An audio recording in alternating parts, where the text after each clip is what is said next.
Hello, I was a teen during the Watergate hearings, but I paid attention. Two memorable lessons.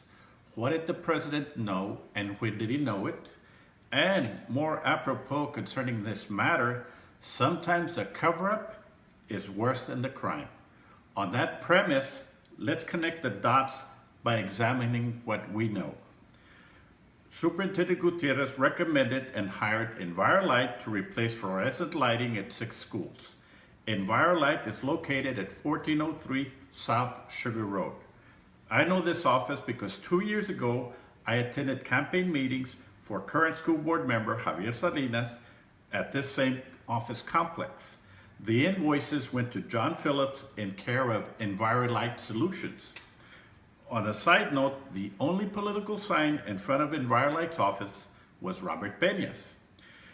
We also know EnviroLight purchased $600,000 worth of LED products from a company in China, lights marked unauthorized for use in the United States.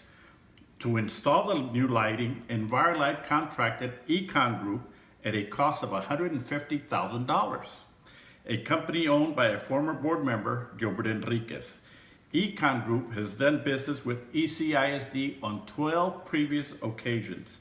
This company then hired first-class electric services, and according to the state and the local fire marshal, it modified and installed lights in violation of the National Electrical Code.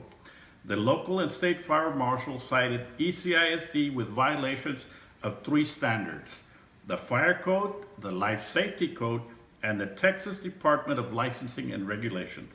They concluded that 1. The contractor performing the work is not licensed to perform this service. 2. The electrical contractor installed equipment knowing it was in violation of manufactured guidelines. 3. The district did not apply for prior clearance from the city to do the work. Therefore, no permit was ever issued. 4 fires occurred, 2 at Escandon and 2 at Cavazos Elementary Schools. Apparently, the fires were initially blamed on the weather.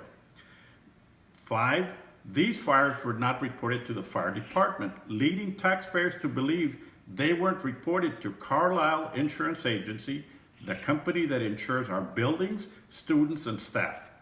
I requested public information regarding this matter.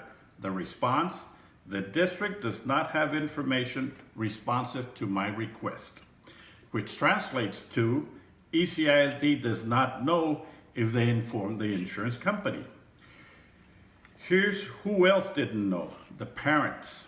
Even though it knew that the faulty insulation had compromised the integrity of the wiring at the schools, ECISD did not notify the parents of this emergency situation.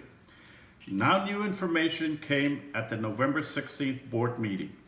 The district has now calculated that due to, quote, unforeseen operational failures, the cost to fix a problem, initially priced at $750,000, will now be an additional $1.8 million. To fix Monte Cristo, $220,000. De Zavala, $288,000. Cavazos, $291,000. Eisenhower, $311,000. Truman, $328,000. And de Escandon, $330,000. That's $750,000. Legal costs that have not yet been disclosed, and an extra $1.8 million of taxpayer money due to, quote, unforeseen operational failures. Or you have to ask, it's simply because of greed and negligence. The district is accountable for the safety of our children, employees, and to the taxpayers of this community. Those of us connecting the dots are left to wonder, is this a case of a cover-up or people running for cover? Did I mention the cover-up is sometimes worse than the crime?